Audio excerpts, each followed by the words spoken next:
আলাইকুম। দেশ কিংবা দেশের বাইরে থেকে যে যেখান থেকে আমাদের এই ভিডিওটি দেখছেন সকলকে জানাই অনলাইন এগ্রোর পক্ষ থেকে আন্তরিক শুভেচ্ছা ও অভিনন্দন। আজকে আমরা খুবই আকর্ষণীয় একটি প্রোডাক্ট নিয়ে আপনাদের মাঝে হাজির হয়েছি।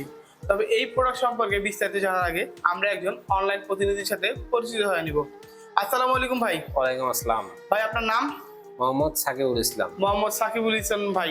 আচ্ছা ভাই, আজকে আমরা কোন মেশিন নিয়ে কাস্টমারদের মাঝে হাজির হয়েছি?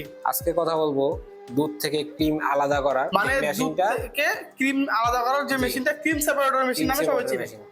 আচ্ছা ভাই, এই মেশিনটা কোন দেশ থেকে আমদানিকৃত? এটা আপনার ইন্ডিয়ান থেকে আমদানিকৃত। এটা অরিজিনাল ইন্ডিয়ান পরশ ব্র্যান্ডের খুবই উন্নত মানের একটি মেশিন।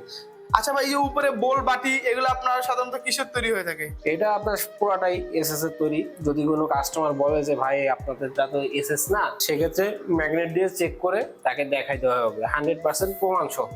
মানে এটা যে এসএস এর একদম চুম্বক দিয়ে পরীক্ষা করে দেওয়া হবে? জি। বাহ, খুবই চমৎকার। আচ্ছা ভাই, এই মেশিনটা দিয়ে আপনার কিভাবে সাধারণত ক্রিমটা আলাদা করা হয়? এই বলটার ভিতরে দুধটা দিতে হবে। বলটার মধ্যে দুধ দিলে তারপরে মেশিনটা চালু করার পরে আপনার আস্তে আস্তে যখন ছাড়বে তখন প্রথমের লাইনটা দিয়ে ক্রিমটা আসবে আর দ্বিতীয় লাইনটা থেকে দুধটা আসবে। মানে উপরের যে ড্রেনটা দেখতে পারতেছি এটা দিয়ে কি আসবে? ক্রিম আসবে। ক্রিম আসবে এবং দ্বিতীয় নাম্বার যে লাইনটা দেখতে পাচ্ছি এটা দিয়ে আসবে দুধ আসবে। আচ্ছা ভাই, আমরা যে দুধ থেকে ক্রিমটা আলাদা করার পরে যে দুধটা বা লিকুইডটা থাকে এটা দিয়ে আমরা কি কি কাজে লাগাতে পারবো? এটা দিয়ে আপনি সাধারণত এমনি দুধটা থাকতো ক্রিম সহ, ওইটা আলাদা করার পরেও ওই দুধটা দিয়ে সেই একই কাজ করতে পারবেন। মিষ্টি বলেন, দই বলেন, ছানা বলেন, লাচ্ছি বলেন, সমস্ত কিছু করতে পারবেন। বাহ, খুবই চমৎকার। আর সাধারণত ক্রিমটা দিয়ে কি কি করা যায়? ক্রিমটা দিয়ে আপনার বাটার বানানো যায়, আবার সেই ক্রিমটা দিয়ে ঘি বানানো যায়। মানে আমরা তো জানি বর্তমান সময়ে বাটার এবং ঘি দুইটারই অনেক চাহিদা।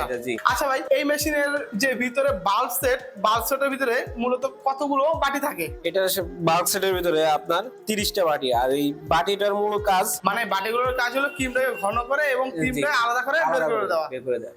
আচ্ছা ভাই, এই যে আমি উপরে যে বলটা দেখতে পাচ্ছি, এই বলে সাধারণত একসাথে কত লিটার পর্যন্ত দুধ দেওয়া যায়? এটা আপনি সাধারণত 30 থেকে 35 কেজি দুধ দিতে পারবেন। মানে একসাথে 30 থেকে 35 কেজি দুধ দিতে পারবে? জি।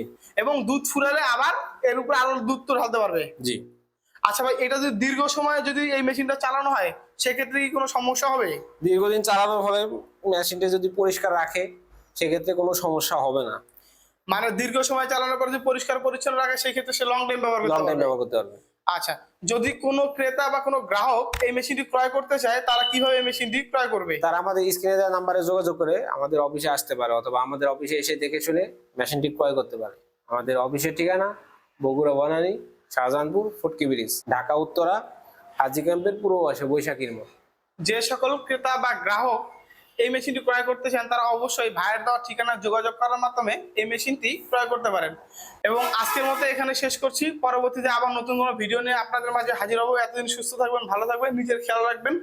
এবং এখনো যারা আমাদের চ্যানেলটি সাবস্ক্রাইব করেননি তারা আমাদের চ্যানেলটি সাবস্ক্রাইব করে পাশে থাকা বেল আইকনটি অন করে নেবেন। আসসালামু আলাইকুম।